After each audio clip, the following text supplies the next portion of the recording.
No land on earth possesses more wonders than Egypt. Wonders long hidden, but revealed occasionally in a glint of gold or a curious tale.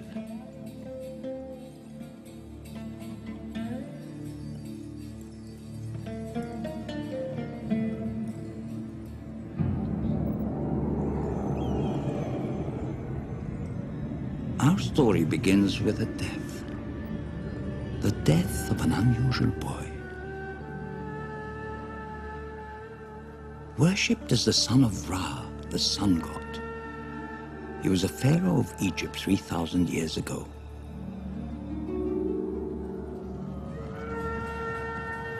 We don't know how he died, only that his death was sudden and mysterious. His body was preserved in the manner of other pharaohs, and priests anointed his coffin to prepare him for his final journey into the world of the dead.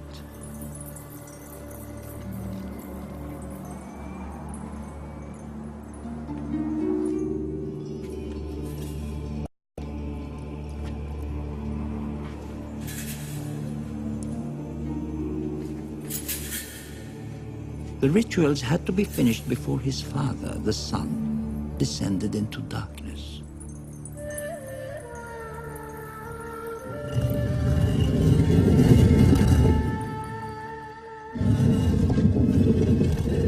So this young pharaoh was secured in his tomb, surrounded by kingly treasures, and his seal was pressed into its entrance. From that time on, it was to be a place of peace, hidden and undisturbed throughout eternity. This young king's name was Tutankhamun.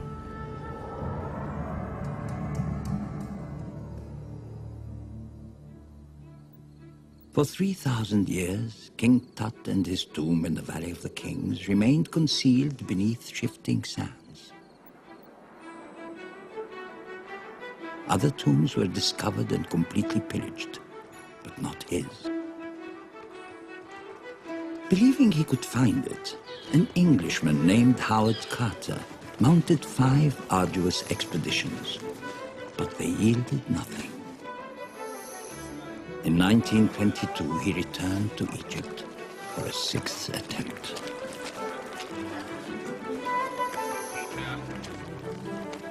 السلام عليكم. وعليكم السلام ورحمة الله وبركاته. أيوة. العصفور.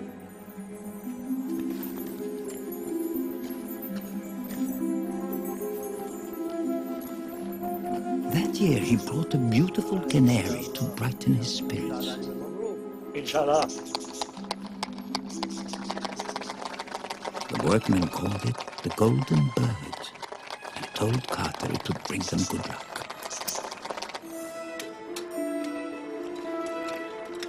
But as work began, success seemed a remote prospect, and time was running out. Carter's benefactor, Lord Carnarvon, was an English earl fascinated by Egypt. But even he was losing faith and had threatened to cut off the money. Yet Carter persisted, knowing that if found intact, the tomb would be filled with amazing artifacts that would help us peer through the shadows of time, to glimpse a world of human splendor long lost, to glimpse our very beginnings.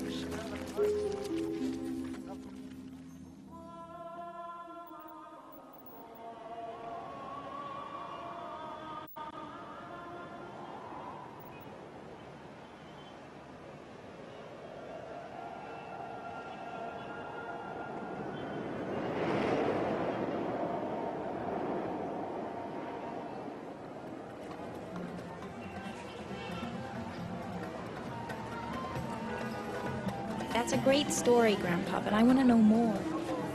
You live here, and I know you can tell me the real story. About? Well, my friends want me to ask about the curse.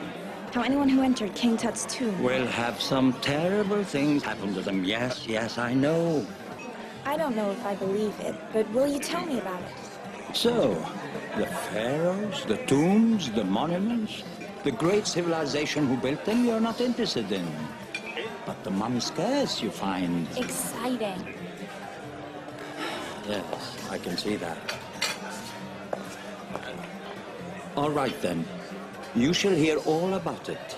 But first we must take a trip together. Where will we start then? At the source, of course. The source of the Nile.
It is the longest river on Earth, the greatest river in Africa, crossing nearly half the continent.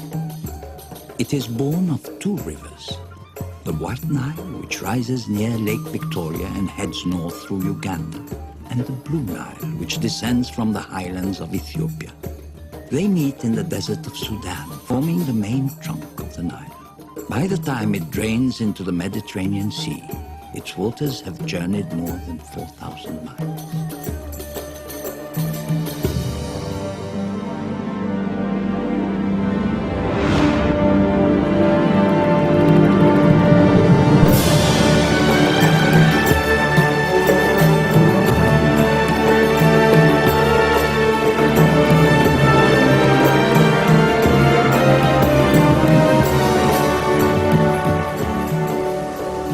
To the outside world, the source of the great river was an enduring mystery. But to the ancient Egyptians, the source was clear. The Nile flowed from the realm of the gods. But what has the Nile to do with mummies and curses? Everything. There would be no mummies, no ancient Egypt. In fact, no Egypt at all without her. You see, Egypt without the Nile is a desert, suitable for camels and scorpions, but not great civilizations. It's only here, along the floodplain of the Nile, that the desert's heat is softened and arid sand is turned to rich farmland. Nourished and irrigated by the Nile, Egypt became the longest lived of all the great early civilizations.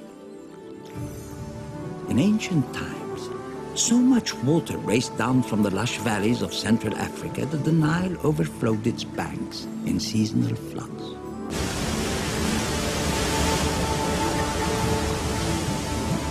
Mineral-rich silt was carried toward the desert of Egypt from lands upstream where wildlife flourished.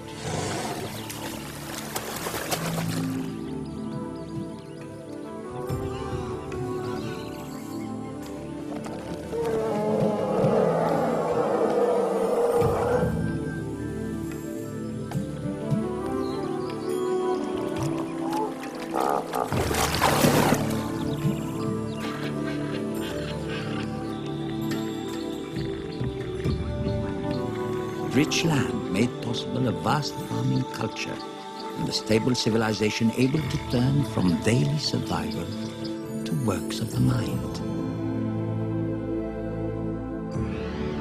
Science, mathematics, engineering, and astronomy. They studied the heavens and the seasons, gave us the 24-hour day and the 365-day calendar.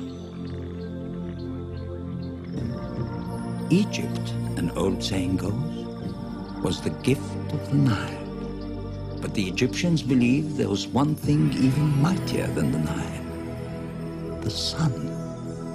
the god they called Ra, the god who created everything. Each morning, with its rising, the sun god would be born. Each night in setting, he would die.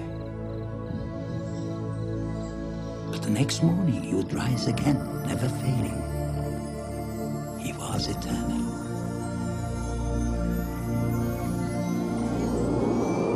When a king died, it was believed that he became one with Ra. His son, the new pharaoh, became Horus, the falcon, the living god on earth.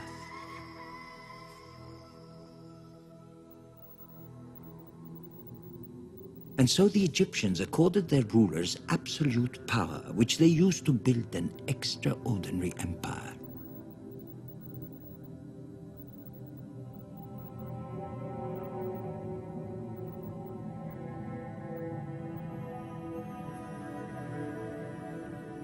An empire of buildings so enormous and art so exquisite, we are still trying to understand how such wonders were created.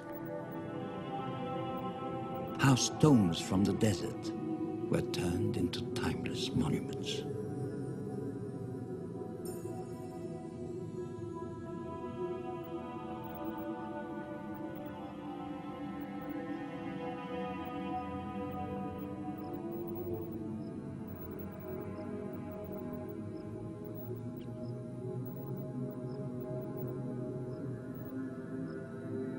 Some of the oldest buildings on earth are here, preserved by the desert air and the skill of their creators. Some are so old that they had already stood 1,000 years when Tutankhamun was born.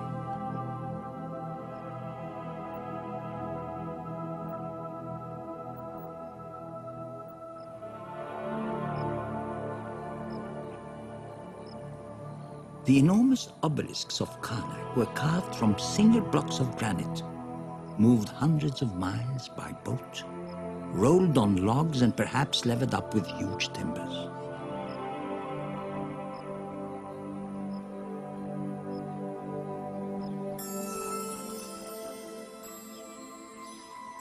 Giant statues of Ramses the Great carved at Abu Simbel are still some of the largest figures ever sculpted from solid stone. We don't know how they did it, but we do know why. To honor the pharaohs, both in life and after death. Honor the pharaohs after death? Does that have anything to do with mummies? Yes. Look at Tutankhamun, for example. When the young king died, the priests sought to create a magical new body for him. For 70 days they labored, drying and preserving the royal body with salts and ointments, then wrapping it in hundreds of feet of linen laden with protective jewels, charms, and amulets.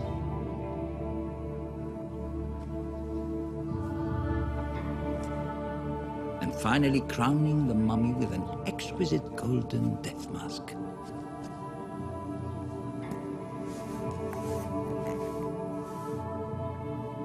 Tutankhamun was ready for the afterlife.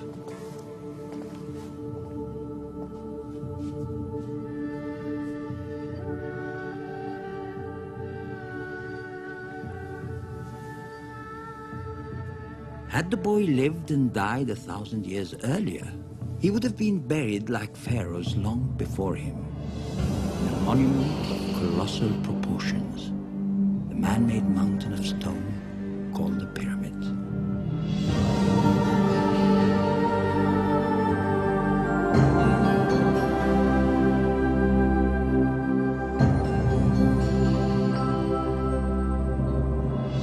They probably saw the pyramid's shape as a mystical link between earth and sky, providing the pharaoh's soul with a stairway to the heavens.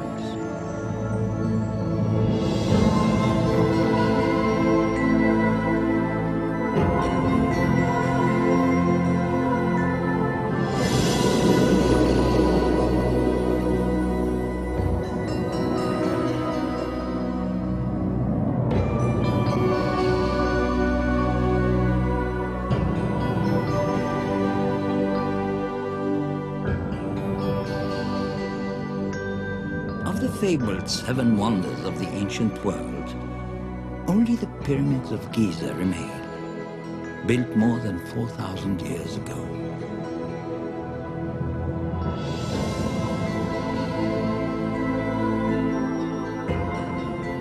Nearly 500 feet tall, they contain some of the largest pieces of stone ever moved by humans, as much as 50 tons or more. Yet this was accomplished without wheels or pulleys or even iron tools.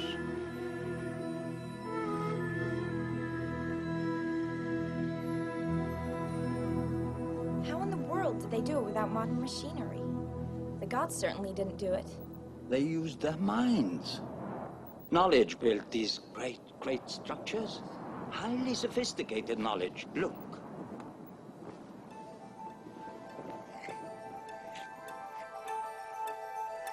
All of the Giza pyramids are built in perfect alignment with certain stars. That takes a knowledge of astronomy. The pyramid's foundations are laid out in perfect angles and dimensions, precisely correct for the height they wanted to reach. Now that takes knowledge of geometry and mathematics. And finally, you must get these big stones from down here to up there.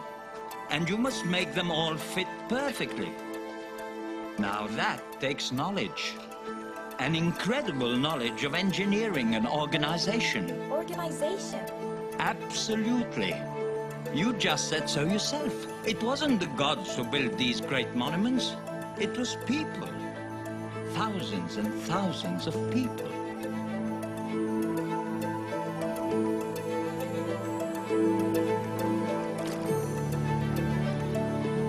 Imagine being one of these people living in a tiny village more than 4,000 years ago. Life would be pretty much the same, day in and day out, farming, herding cattle, fishing in the Nile.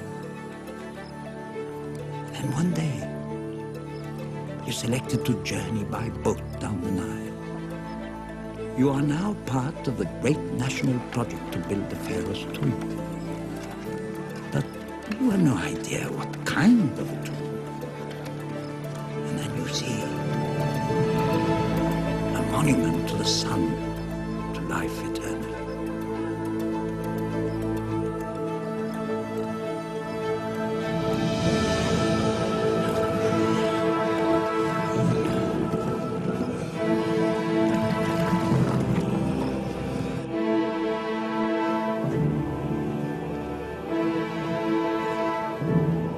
Did they move such heavy stones to such great heights? There are many theories, but they probably pulled the blocks up mud-slickened ramps.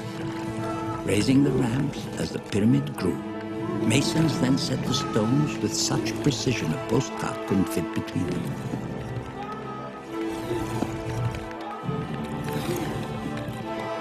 To create the Great Pyramid of Khufu, it took over 20 years, more than 2 million stone blocks, and some 20,000 people. And they might have been slaves. But now we think they were mostly peasant farmers recruited to work here part of the year. With their help, the early pharaohs built more than 100 pyramids, 80 of which survive today.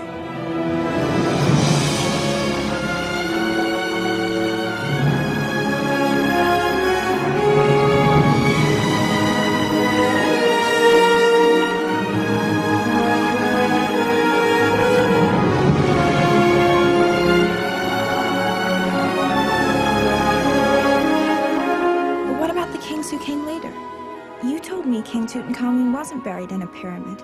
No, he wasn't. They stopped building them, and for good reason. There were robbers who cared far more about heaps of gold than an eternal journey. The pyramids to these thieves were like enormous billboards saying, "We've buried the king in here, and all his treasure with him."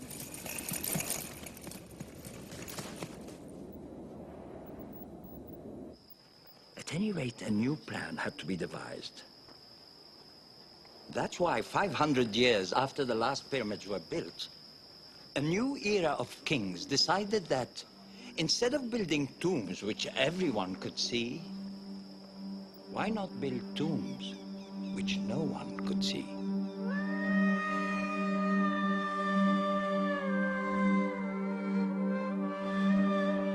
"300 miles south of the Great Pyramids, across the Nile from the modern city of Luxor, is this barren maze of valleys in the shadow of a natural pyramid.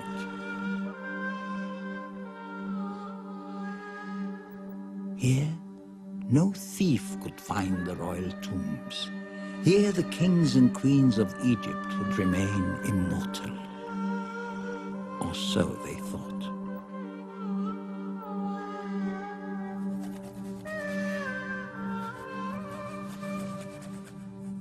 But greed breeds ingenuity. Cleverly hiding their devious enterprises, robbers scoured the Valley of the Kings.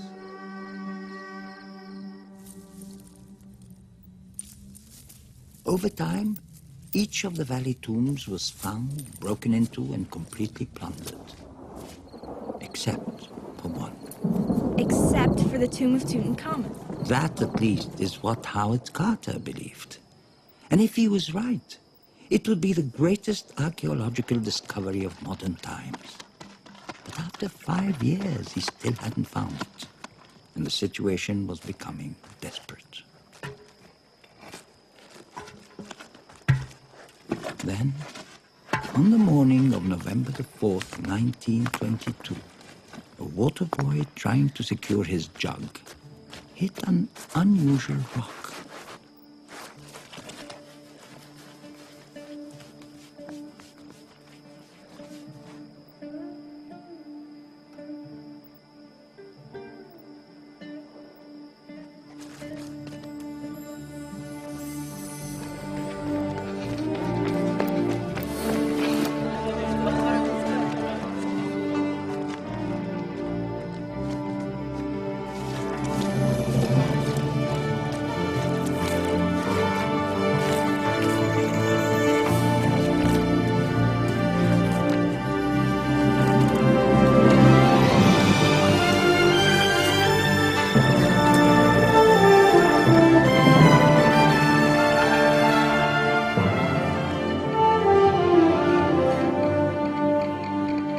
Sent a telegram to Lord Carnarvon in England to come quickly, and went to Cairo to meet his benefactor. But while he was away, something very strange happened.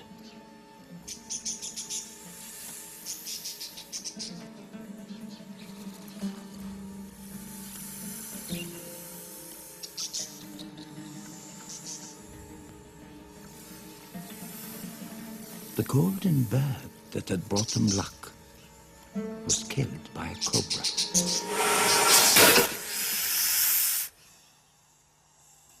Well, now, the cobra was the protector of the pharaoh, and the canary represents those who had entered the tomb. So the cobra ate the canary because of the mummy's curse? More likely he ate it because he was hungry. I like the curse idea better. Well, certainly the workmen believed it was the curse. The death of the golden bird was a bad omen to them. It meant that someone close to the project would die within the year. Rumors of a curse mattered little to Carter. He hoped his dig would uncover a tomb like this one. The tomb of a pharaoh named Ramses VI, who ruled long after King Tut. Carter wanted to find treasure, but if not, something just as precious. Pictures. Hieroglyphs that would reveal priceless knowledge of how the ancients lived and what they believed. These images are from the Egyptian books of the dead, passports to eternity which were buried with a mummy.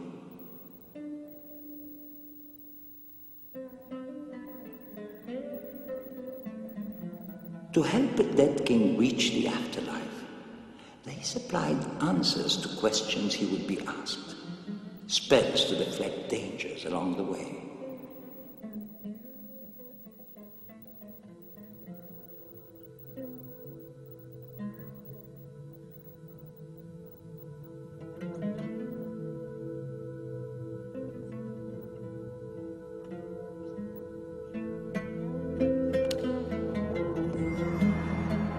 preparation for the afterlife began long before death. In grand temples once supported by these pillars, among the largest places of worship ever built, the living pharaohs gave offerings as a way of communicating with the gods in the world beyond and courting their favor.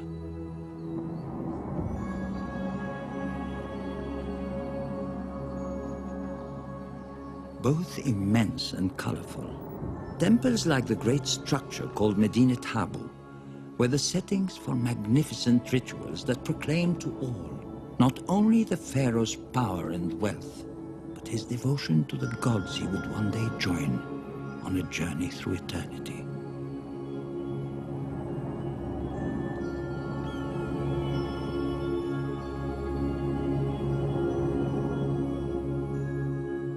They sure seem preoccupied with life after death.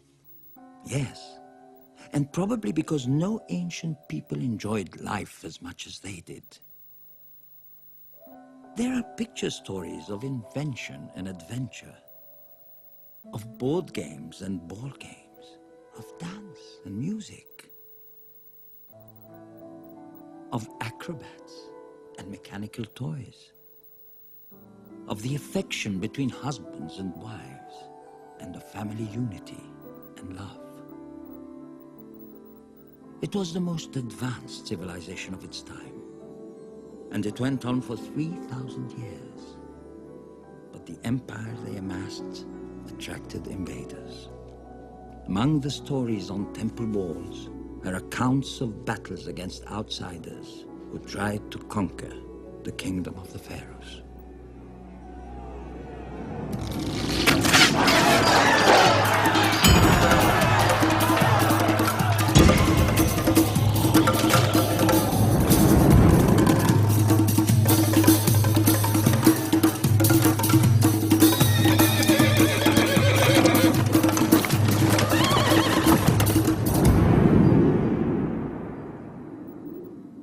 But the invading empires became more powerful, even more determined. And so, gradually, inevitably, the kingdom of Egypt began to crumble. Well, how could a place as powerful as Egypt just collapse?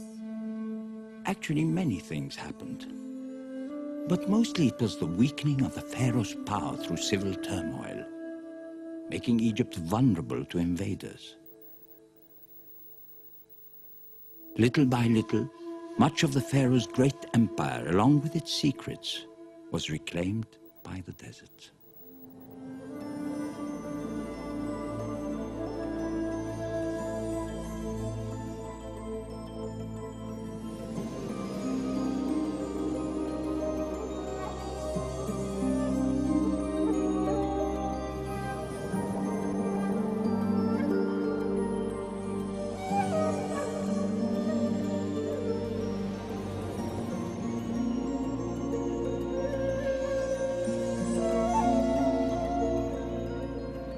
But even as the monuments of Egypt crumble, the stories are rediscovered by modern archaeologists deciphering the distant past.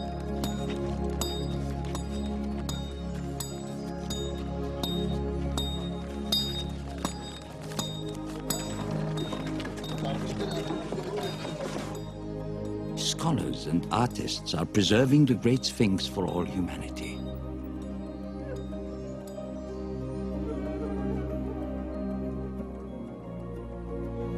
Research within the Giza pyramids has revealed the brilliance of ancient architects whose sophisticated designs prevented the collapse of these inner chambers and passageways.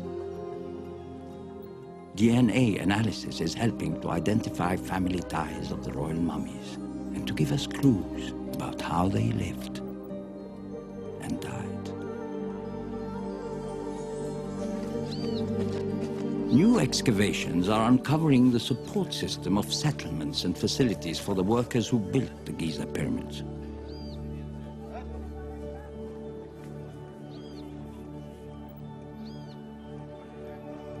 These new discoveries and many more owe themselves, at least in part, to one discovery, not quite as modern, the tomb of a teenage pharaoh.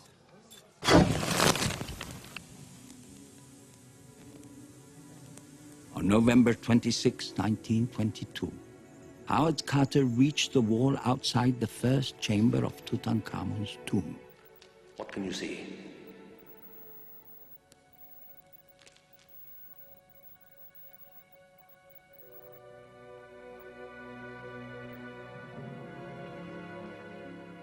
Carter, please, can you see anything? Yes. Yes.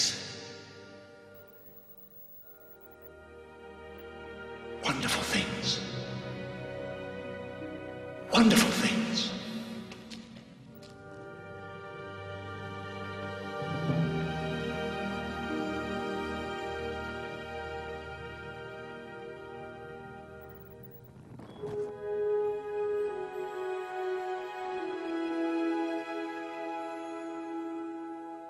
And they were wonderful things, kept hidden for over 3,000 years in 4 chambers carved from solid rock. They entered to find the only intact king's tomb ever discovered in modern times.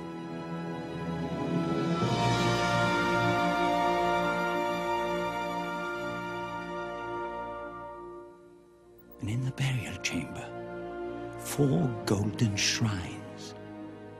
Inside the 4th shrine, 3 golden coffins, one inside the other, and at the center, the mummy of the boy king Tutankhamun.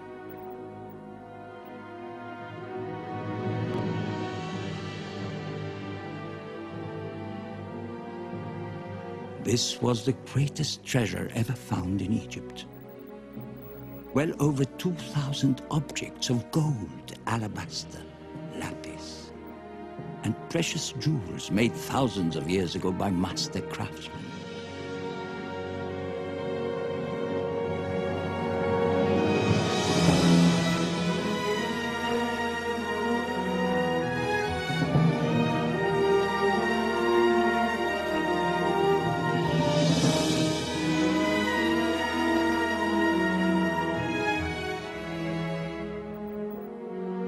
They gave us a personal glimpse of a royal life in ancient Egypt and fueled our drive to continue searching, to continue learning.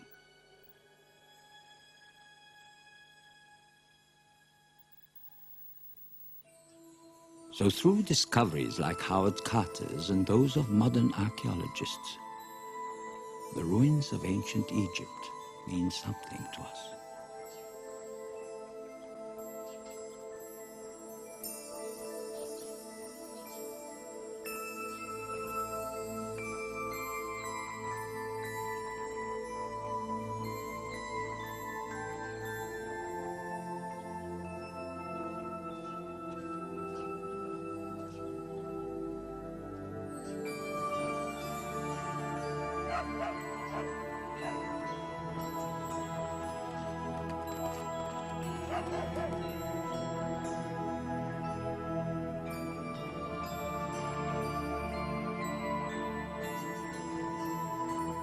The stone creations that still loom up from the desert are new testaments of humanity's great stride forward.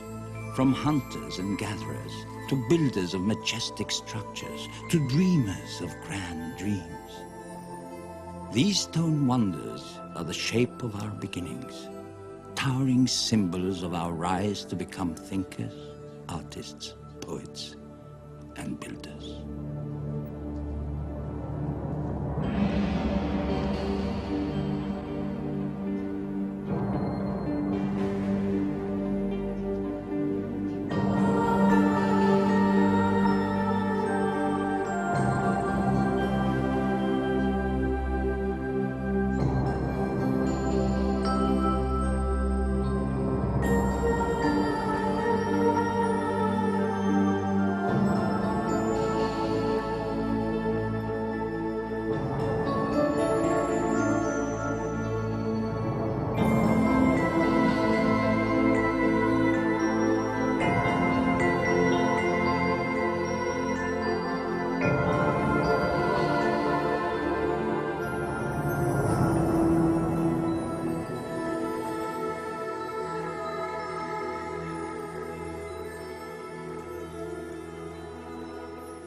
These great monuments keep us humble too.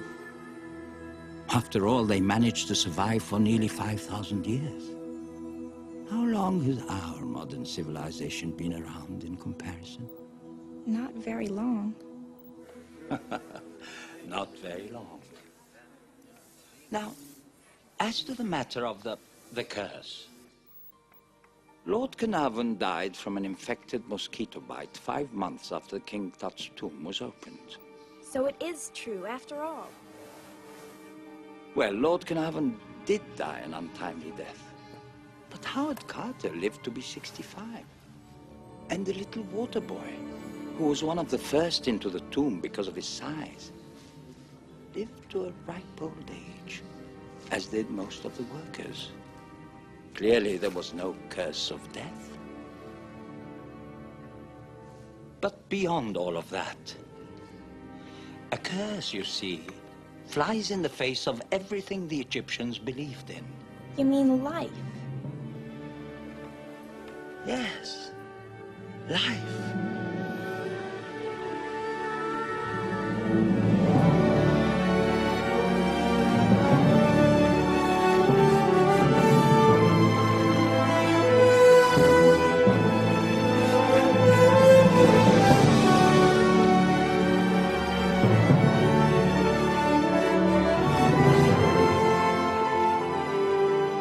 Death for them wasn't an end. It was the beginning of a great journey through eternity, where their gods and kings sailed the morning ship across a lake of flames in the sky, rising in new life